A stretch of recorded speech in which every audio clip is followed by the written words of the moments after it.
Кратко, но силно невреме проследено со град уништи големи површини со земјоделски култури во Струмичко.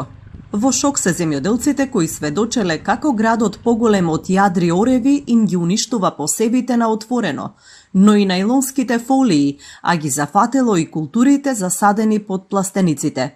Велат, вакво невреме со толкави последици не паметат. Фолиите, зелкано отворено им уштетено, 100% уштетено. Јас бех на лице место тамука, таков град до сега 60 години сум не е бил до сега. Значи, као удари, ломста на всичко. До сега такво нешто не е било.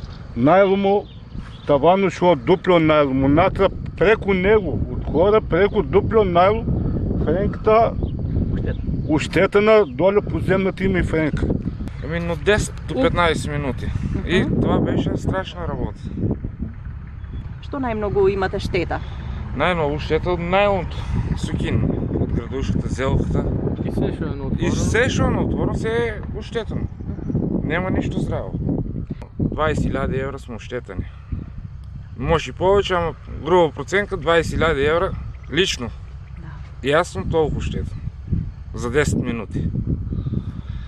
Има и на доматото најломо е уштетено, има и домати уштетено, зелка на отворено и това е се уштетено. Штетата е голема.